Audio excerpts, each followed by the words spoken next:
Hi, do you struggle with getting from the stage of practicing something to getting it ready to perform? Well, today I'd like to share with you an idea that I came across recently that really seems to help to bridge this gap. Are you sitting comfortably? Then let's begin.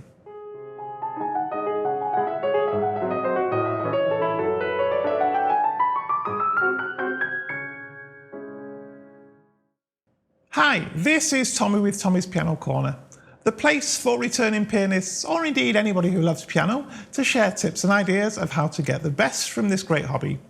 If it is your first trip here, then please do think about subscribing. Simply hit the little button in the right-hand corner of your screen now, and it's all done for you. When we're practicing something, of course, the aim of the game is to avoid playing wrong notes and to make sure we're playing something as we would like to play it eventually. Therefore, if something goes wrong, we immediately stop, we fix the mistake, and then we try again. However, when we're trying to get something ready to perform, we need to get over that urge to stop, and whatever went wrong, we just need to play through it. However, that said, the urge to stop can be something that's really hard to break because we've formed the habit of stopping when we get something wrong. Yet at the same time, if we just continually play through mistakes, in actual fact, it's going to take us backwards rather than forwards. And that's why I think the approach that I've found is useful, because it's a middle ground between the two that enables us to get into the habit of not stopping, but at the same time avoids us from getting into the habit of just making mistake after mistake. So let me explain what I mean. One of the challenges when we then start to play something through from end to end is it can be very difficult to remember the things that we didn't like about that particular run through. So say, for example, will we remember in bar 47 that we didn't voice a chord properly? Will we remember in bar 92 that one of the melody notes sounded a bit bumpy? You know, not really. We'll remember the most obvious things perhaps, but all those little details that we still want to be able to work through are very difficult to recall. And that's really where looping comes into its own. Let's say, for example, like we're working on Chopin's Nocturne in E flat, right? Now, if you look at the way this is written, the music actually lends itself very well to sort of natural looping, if you like. So you could play the first 4 bars only, and you can then loop them continuously around. And then as we move on, we can actually loop bars 5 to 8 in the same way if we want to. We can keep going over those particular bars again without stopping and just making sure that we're getting them to the point that we're really satisfied with them. And you'll find that you can do the same right the way through this piece. Sometimes the loop isn't quite as natural as these first ones are, but there's always a way to loop it through without needing to stop or pause or anything. And that gets us into this habit of not stopping when something goes not quite as we like. And I found that the same actually works with many pieces. Constellation number 3 is another one that it works very nicely with. And I don't know, there's not that many pieces I've come across that you couldn't use it if you wanted to. Another thing that I found really powerful with this technique is that it does allow us to also explore a piece in much more detail. So let's think about the Chopin Nocturne, right? We can look at the phrasing. We might think, what about that turn? Would we like it a bit faster? Would we like it a bit slower? So we can try lots of different options, keep looping through and compare these options one against the other and see which ones we prefer.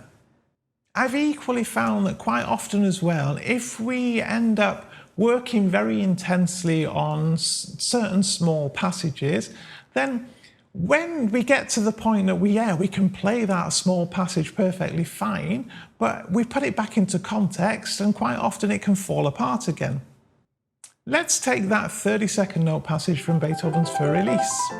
Now we can certainly sit and we can repeat that little passage over and over and over again until we feel that we play it fine. But then And I found this happen to me quite often, is you then put it in the context of the piece, and when you get to that particular passage, you fluff it, or you get it wrong in some way or other.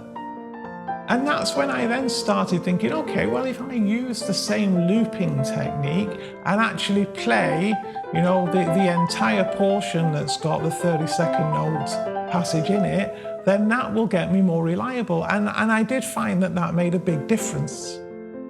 When you do this, you'll probably find that you'll loop certain passages more than others, and ironically, sometimes it's not necessarily the more difficult bits that we might want to loop more, but it might be the bits where we want to, get our expression much, much better, or our voicing much, much better.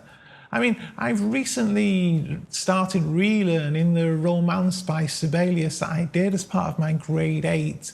And there's one little section of that where there are some chords in the right hand, and I really want to try and be able to get the top note of those chords to sing out nicely without making the rest of the chord too heavy. So what I've been doing is basically, rather than just practice those chords on their own, I've actually been looping through the first few bars so that I can keep putting the chords in their context. And again, I find this really helps. So basically, it gets us into the habit of playing without stopping constantly, yet at the same time protects us from getting into a habit where we constantly just keep repeating the same wrong notes. Give this a try for yourself once you get a piece that's getting close to the stage that you think, Ryan, I'm ready to start polishing this properly now. You might also find that this works very well with, shall we say, easier music.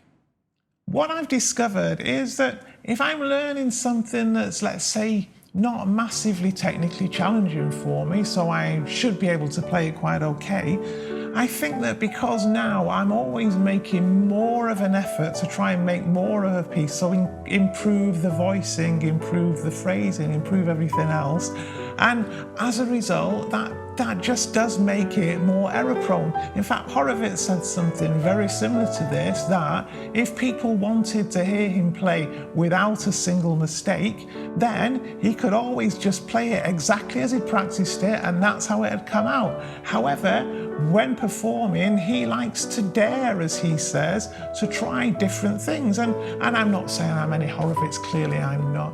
But the same, even at my level, I still want to try to do it as well as I can. And that means I'm, trying things that maybe are a different way of doing something. And that then does tend to generate wrong notes. If you're not already, then please do subscribe to Tommy's Piano Corner. Don't forget to hit the little bell icon so you're notified of new videos as and when they're released. I thank you very much for watching and look forward to seeing you very soon.